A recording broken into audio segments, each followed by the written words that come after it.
भीखू नाम का एक गरीब भिखारी था। भीखू भीख मांगते समय भगवान शिव का नाम जपता रहता था। एक दिन जब वो एक मंदिर के पास भीख मांग रहा था, उसने तीर्थ यात्रियों के एक समूह को देखा जो शिव जी की पूजा करने आए थे। वे फूल, फल, दूध और अन्य प्रसाद ले जा रहे थे। भिखारी उन्हें देखकर खुद से ही बातें करने लगा। ये लोग कितने भाग्यशाली हैं जो इस तरह के उपहारों से शिव जी को प्रसन्न कर सकते हैं।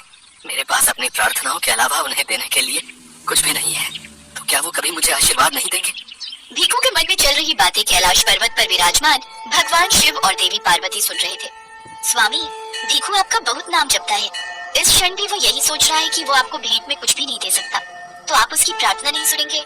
पर ऐसा तो नहीं है। मुझे लगता है आपको अपने भक्त की प्रार्थना सुननी चाहिए।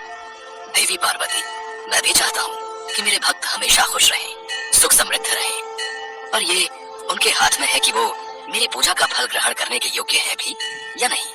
स्वामी, ये तो आपको भीखू की परीक्षा लेकर ही देखना होगा। ठीक है देवी, मैं भीखू की परीक्षा अवश्य लूंगा।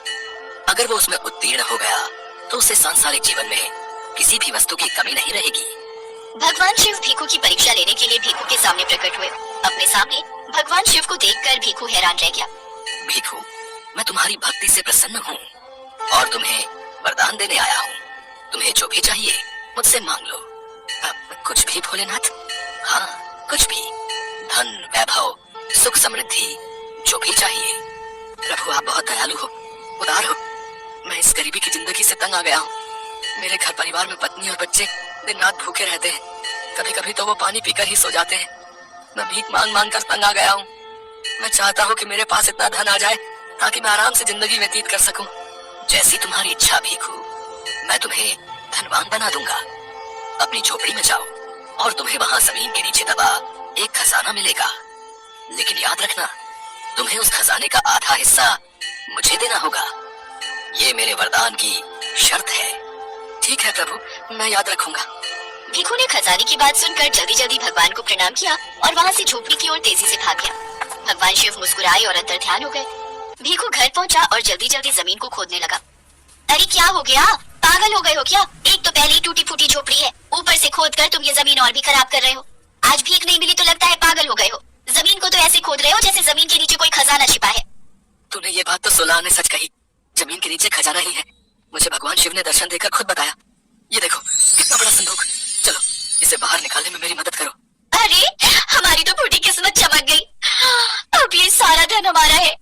भाग्यवान, ये सारा खजाना हमारा नहीं है। हमारा नहीं तो फिर किसका है? भगवान शिव ने वरदान देते हुए मुझे ये शर्त कही थी कि जो भी खजाना निकलेगा उसमें से आधा भाग मुझे उन्हें देना होगा।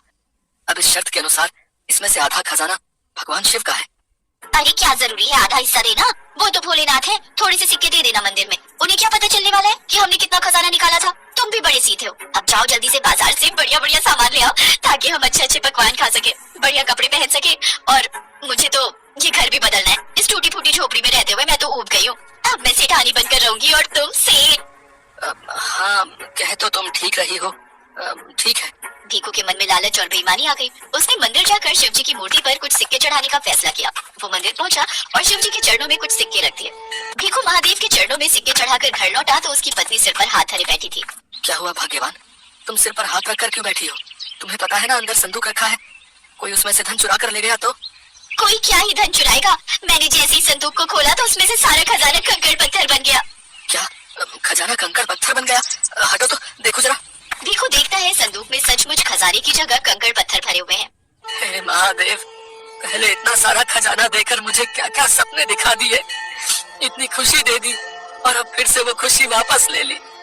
मुझसे क्या भूल हुई प्रभु जो आपने मुझ गरीब के साथ ऐसा किया? तभी भगवान शिव भीखू के सामने प्रकट होते हैं।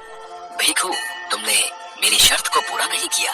तुम्हें जो धन प्राप्त हुआ तुमने उसका आधा भी मुझे नहीं दिया। तुमने मुझे इसका केवल एक अंश ही दिया।